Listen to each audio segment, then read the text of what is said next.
The Secret Service facing its biggest crisis in decades. The primary mission of the Secret Service is to prevent this type of action. They absolutely, resolutely, 100% failed. There are growing calls for the Secret Service Director Kimberly Cheatle to resign. That we need to attract diverse candidates, and particularly women. Diversity, equity, inclusion have no place in jobs that relate to safety and security. Hello and welcome to the Nexus. Today we're taking a look at the Secret Service and how it failed to protect Donald Trump from an assassin. The former president was shot in the ear and probably would have been killed had he not turned his head at that exact moment. Now, coming up, we'll be hearing from two former Secret Service agents with rather different views. But first, this quick reminder of how Trump was very nearly assassinated. New images and information about the attack on Donald Trump are uploaded every day. This graphic shows that by turning his head just slightly, Trump narrowly avoided the assassin's bullet. An incredible photo in the New York Times captures the bullet whizzing past the former president's head. Also on the internet, a phone call that you were never meant to hear. Trump joking about it all with RFK Jr. just the day after the attack. I just turned my head to show the chart, and something whacked me. It felt like a giant, like the world's largest mosquito. And it was a bullet going around. You know, it was, what do they call that, an AR-15 or something? That was a big gun. If you want to really see something that said, take a look at what happened. Secret Service agents run to protect the president, but it's too late. The gunman's already hit him in the ear and fired several more times before they reach him. As they get the president to his feet, it's obvious one of the female agents is too short to cover him. If there had been a second attacker, they'd have no problem seeing their target. And this exposure goes on for something like 30 seconds. The same agent fumbles with her sunglasses as they escort him off the stage. Later, another agent is seen struggling to reholster her weapon. All very embarrassing, but the biggest mistake was not securing the site before the event. First thing I did when I got here yesterday was I did a complete look around at every rooftop. And I said to myself, that's strange. I don't see one cop, sniper, nothing. I don't see anything. And I just thought, that was kind of weird. This whole debacle took place on a farm in Pennsylvania. Here's the layout. The gunman, Thomas Matthew Crooks, was on a building just outside its perimeter, around 120 meters away from Trump. There were two Secret Service sniper teams stationed behind the former president on top of buildings nearby. Now, some have suggested the agents struggled to see Crooks because of a tree, but Crooks, who was armed with an AR-15, had a clear view of the president and was able to fire several times before being shot dead by Secret Service snipers. The question is, why weren't agents, or at least local police, stationed on this roof? And why didn't they spot him earlier? The public did. Look, they're all pointing. Yeah, someone's on top of the roof. Look. We noticed the guy bear crawling up the roof. We're pointing at the guy crawling up the roof. He had a rifle. We could clearly see him with a rifle. Absolutely. We're pointing at him.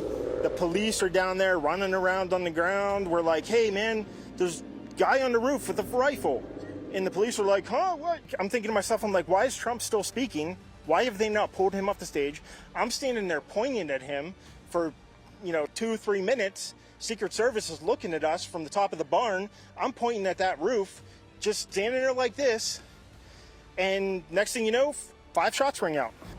In her first TV interview after the assassination attempt, the head of the Secret Service, Kimberly Cheatle, was asked who should take responsibility. Who is most responsible for this happening? What I would say is that the Secret Service is responsible for the protection of the former president. So the buck stops with you?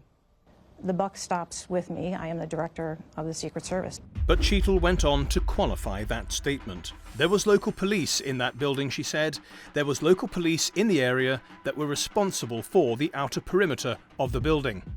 But this explanation is not enough for some. They want Cheatle gone. The head of the Secret Service should resign over this. To me, that would warrant the director, Miss Kim Cheatle, stepping down and resigning. Where was she, or where was any representative from the United States Secret Service at the initial press conference? Despite the mounting pressure, Kimberly Cheatle is clinging to her job. There are some members of Congress calling on you to resign. You plan to stay on, absolutely. I do plan to stay on. Cheatle's critics, including the world's richest man, are making fun of her prior position as head of security at PepsiCo. So before being put in charge of protecting the president, she was guarding a bag of Cheetos. Now that's a cheap shot by Elon Musk. After all, Cheatle was in the Secret Service for 27 years before moving to PepsiCo.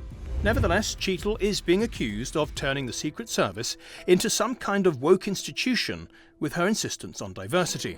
I'm very conscious as I sit in this chair now of making sure that we need to attract diverse candidates and ensure that we are developing and giving opportunities to everybody in our workforce, and particularly women.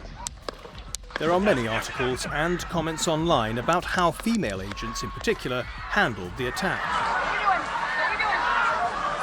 The accusation, especially from the right, is that Kimberly Cheatle's devotion to diversity left the former president vulnerable. She literally made it her goal to make the Secret Service comprised of at least 30% women. There are also accusations from prominent Republicans that the Biden administration deliberately underfunded and understaffed Trump's security detail. He should have had a much bigger package in detail. And the agent's frustration is they've repeatedly asked and were repeatedly denied, and instead just kind of had your standard package. Cheatle and the Secret Service ultimately report to the Secretary of Homeland Security, Alejandro Mayorkas, the same man who is in charge of America's borders. And he denies that Trump was inadequately protected. I have full confidence in the leadership of the United States Secret Service. There have been repeated requests for stronger Secret Service protection for President Trump, denied by Secretary Mayorkas. That's a baseless and irresponsible statement.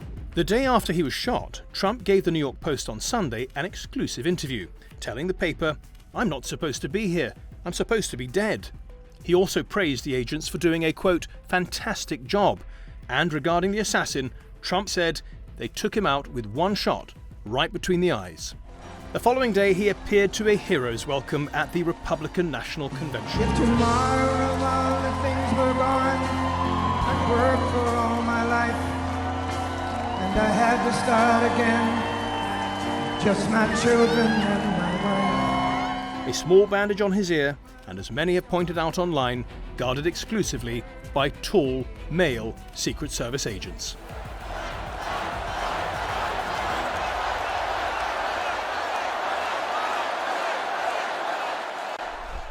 Okay, let's bring in our two former Secret Service agents now. We have Cheryl Tyler and Todd Lamb, both of them very experienced people indeed. Todd, you were supervising security at George W. Bush's campaign rallies a few years ago. Where did the Secret Service go wrong at the Trump rally in Pennsylvania? Well, at the rally in Pennsylvania, the best of the Secret Service and not the best of the Secret Service. The best was the reaction of the agents when they surrounded that human wall, stepped in line of fire, and willing to give their life for former President Trump. That was the best. Not the best of the Secret Service was what I did during the 2000 presidential campaign, the advance work, the site survey. Something was missing in that documentation in the advance work in preparation for that rally in Pennsylvania. That structure that the assassin crawled on top of should not have been accessible to anybody during that rally. Yes, I'd like to comment even further. Having been an instructor as well as an agent on the president's detail, and I was an instructor at the training academy, the agents, as Todd said, did exactly what they were supposed to do. When you do not have the protective assets that you have when you are a sitting president, you have to use anything that's there to help you, and they use their bodies, which is what you are supposed to do. You become that human shield, and they stayed on top of him until they were given the instructions that it was clear for them to leave. As far as the perimeters and understanding how that's broken down, you have an inner, middle, and an outer, and the inner is always the responsibility of the CS team and the CAT teams and all the shooters that belong with the Secret Service. The outer is negotiated during those advances, during the pre-planning of your event. And I'm sure in the investigation, as it's coming out on the news every day, that the responsibilities were divvied between the two. In the end, it is ultimately the Secret Service site event, and that's where it lands. Cheryl, the head of the Secret Service now says that she wouldn't have put an agent on the roof anyway because it was sloping. So basically a health and safety reason. Is that acceptable? The term acceptable is can be varied and looked at in many different ways. I cannot and will not debate the director's decision or rationalization for what was done. That whatever they come out with, as far as the findings from the investigation, the Secret Service has their minutes, their records, everything that gives them the reason as to why they did what they did. So I will not question her answer or criticize her answer. Okay, Todd, would you have had someone on the roof? Yes. Well, in hindsight's 2020, and with all respect to Mrs. Tyler, who was my instructor when I was in the Secret Service Academy, I understand not money one quarterback and the director, but to say you don't put somebody on the roof because it's sloped, you can see video of the counter sniper that's on the sloped roof behind the stage that took this ass out. Well, it was a sloped roof. And when it comes to the life of the president, unless it's a 45-degree angle or a 90-degree angle to be hyperbolic, you have somebody on the roof. If you don't have somebody on the roof, you protect that structure in such a way where nobody can have access to the roof. So whether you want to talk the sloping and the safety of an agent or a uniform division counter sniper, you should at least have that barricaded off so nobody can have access to that rooftop. Because obviously, with the long rifle that was used in this assassination attempt, obviously that structure was within range of a former president, killed an innocent bystander, critically injured two others, and a bullet pierced the skin of former President Trump. So very problematic. And I don't think you can argue the sloping of a rooftop, particularly the grade that slope was on that structure. I don't think that holds much water in light of what occurred in Pennsylvania. Cheryl, we've heard that the crowd, and we've seen the pictures, we've seen the crowd warning police that there was someone on the roof with a gun, with a rifle, and it was fully 2 minutes that warning was given before the firing started. Why didn't the police do something, the local police, and why didn't they communicate, or perhaps they did, why didn't then the Secret Service act on those warnings? I understand that the local police snipers did try to go up and engage with the person, but the shooter turned around with a weapon and aimed at them, and then they went back down. That's where my own questions come in as to, I know that there is communication. You have counterparts. You have counterparts working with you throughout the entire visit. That's done from day one when you start a site advance. My questions are, if there was a counterpart, and I know there was, you could have done something. You should have shot in the air. That would have caused counter snipers from the service to turn around and look. You could have, I don't know if they radioed. I don't know if they called. I don't know that. And I hope that does come out as to where that time lapse happened. Because in the end, I don't know what triggered Secret Service counter snipers to turn and shoot the guy. Todd, that's the gap information. Todd, we've seen video of people at the rally communicating with the cops, warning them there was somebody on the roof. It was 2 minutes before the firing started. Why wasn't that warning taken seriously and relayed to the Secret Service? Well, I think we're being a little speculative, assuming that it wasn't taken seriously and it was not related to the Secret Service. The radio frequency, there are multiple radio frequencies at a site like that. You have two frequencies the Secret Service uses, and the state and local police and even the local sheriff's department could have frequencies of their own. There's communication command posts that's centrally located for all those communications to enter in. Now, the 2-minute period, there was no threat within that 2 minutes. We have the advantage of hindsight, knowing that that was an assassin, that he did have a long rifle, and that he was wanting to assassinate the former president. We have that in hindsight. But initially, the bystanders saying, well, he has a gun, just because somebody says he has a gun, I can tell law enforcement right now, you have a gun in your pocket. Just because law enforcement hears me say you have a gun in your pocket, law enforcement can't shoot you, law enforcement can't arrest you. They have to verify that. That man, the assassin that crawled the roof, he was an assassin, but you can't shoot him immediately because somebody says he has a gun. You have to verify, get it in your scope, and the threat has to occur before he's taken out. Okay. The threat has to be presented before he's taken out. Cheryl, one of the accusations, especially from the right, is that the head of the Secret Service has been too focused on diversity, bringing in women agents, and that had consequences on the day. Do you think that the women protecting the president were really too small for the job? No, they never would have been hired. It's not about your height. It's not about all these distractions that are out there right now.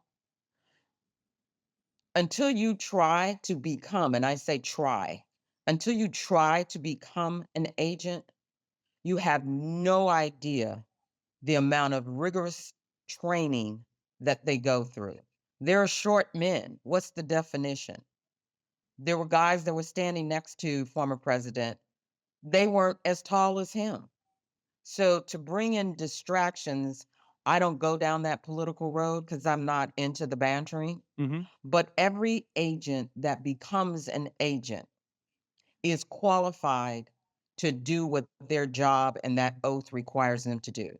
And yet, that's to protect the person that they are protecting. Yeah, and yet, whether you like them as a woman, whether you like them as if they're shorter than what you want, I'm not going to change your mind. You're always going to have that opinion. Todd, does it matter if the agent isn't tall enough to obstruct the view of the president's head from a potential attacker? No, and that's chasing a rabbit that is not germane to the discussion. Abraham Lincoln was not assassinated because the police officer, the Secret Service police officer, wasn't tall enough. John F. Kennedy was not assassinated because of height. Robert F. Kennedy was not assassinated because of height. William McKinley was not assassinated because of height. Ronald Reagan wasn't attempted to be assassinated and shot in the ribcage because the agent wasn't tall enough. I wasn't taller than President Clinton. I protected President Clinton. I'm not as tall as George W. Bush, not protected George W. Bush. So height has never been an issue. And anybody that criticizes height of that woman or anybody else, it's an agent. I don't think that man or woman is signing up themselves to be the United States Secret Service to jump in the line of fire and to give their life for the President of the United States. And 48 hours later, people say, notice the difference. At the RNC, Trump was guarded by all tall, very big men. And they're saying that the Secret Service has clearly changed their protocol in order to protect him better. I would tend to disagree with that statement or implication because I was on the shift as Todd was on the shift. There are days that I was the only female on my shift, and there were days I was not there because I was either off or I was somewhere else doing advance. So again, these are the distractions of personal issues about height, size, what they should be doing. I guarantee you, these are people that have no idea what it takes to be an agent. Understood. And can I ask you about the accusations that Trump's security detail was underfunded and understaffed? People like Mike Waltz are saying that. First of all, Todd, do you agree with that? I think I do, just based on what I hear. Now, keep in mind, I'm not in budget meetings. I'm not in the Secret Service any longer. But the Secret Service has been under financial constraints for decades. Cheryl, I agree with that wholeheartedly. And the other side of that is when you are a sitting president, there are unlimited assets that are provided for a sitting president. When you have a former president, which the country is now protecting, several of them, those assets are thinner and thinner and thinner. So when a candidate, which in this situation also happens to be a former president, it does not make, they don't receive the same assets that a sitting president does. Candidates in particular have their own budgets. They have to spend their money to get some of the things that they may need. There are certain things that are provided to them, but by no means does everybody get the same assets that a sitting president does. And it has nothing to do with political parties. Just final question for both of you. Obviously, there's the election on November the 5th. Between now and then, do you have confidence that the Secret Service will have learned its lessons and we can look forward to a safe election? I'd say yes, I have 100% confidence. But the problem that people, and I don't want to say problem, the reality is nothing is 100% foolproof safe unless you put them in a closed vault and no one can ever see them. That may seem in a stretch, but that's the facts. That's reality.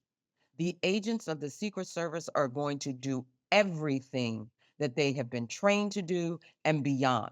There is no one time.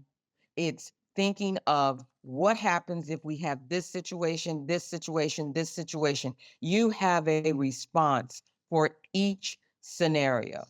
You race through your head constantly.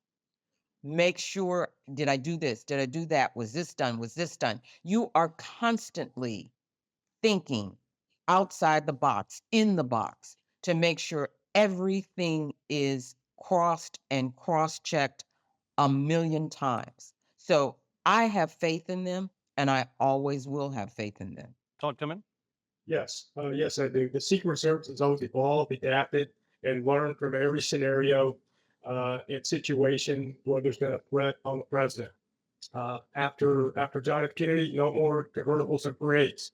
After Robert F. Kennedy was assassinated in the kitchen in California, the candidates serious candidates are protected. After Reagan was shot in Washington, D.C., no longer any uncovered arrivals or departures. The Secret Service has always learned from every incident that's occurred on their watch. They'll learn from this. They will improve from this. They'll be part of training. And Cheryl Tyler was a part of for many years at the Raleigh Training Center outside of Washington, D.C. The Secrets will be better, will be even more focused, and the rest of the campaign, I believe, will go on with that incident. Todd Lamb and Cheryl Tyler, thank you both very much for your contributions to Nexus today. Much appreciated. Well, since the assassination attempt, President Joe Biden has told the nation it was time to cool the political rhetoric. My fellow Americans, I want to speak to you tonight about the need for us to lower the temperature in our politics.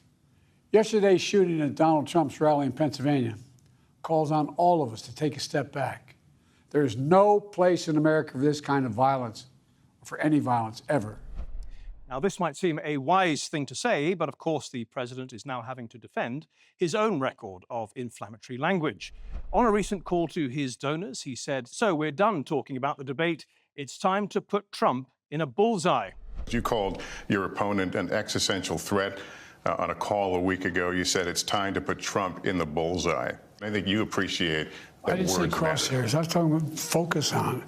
Look, the truth of the matter was, what I guess I was talking about at the time was there was very little focus on Trump's agenda. Yeah, the term is bullseye. It was a mistake to use the word. I didn't say crosshairs. I meant bullseye. I meant focus on him. Well, no doubt Biden meant bullseye metaphorically, but still, language matters. When he calls Trump an existential threat, there's a risk of someone being inspired to take direct and perhaps even violent action against Trump. And Biden's fear-mongering is echoed by fellow Democrat politicians, the mainstream media, and celebrities. What, in your view, would happen if he were to be reelected? I think it would be the end of our country as we know it. Well, Hitler was duly elected. That's right. Right? He is destructive to our democracy, and he has to be eliminated. He needs to be stopped. Most importantly, and I mean this from the bottom of my heart, Trump is a threat to this nation. running away from Donald Trump. I think you need to go back and punch him in the face. They're still going to have to go out and put a bullet in Donald Trump, and that's a fact. If reelected, he will be a dictator on day one. And I will, quote, terminate the United States Constitution. I will go and take Trump out tonight. He's a punk, he's a dog, he's a pig, he's a con, a bullshit artist, a mutt. If he gets in, I can tell you right now, he will never leave. When was the last time an actor assassinated a president?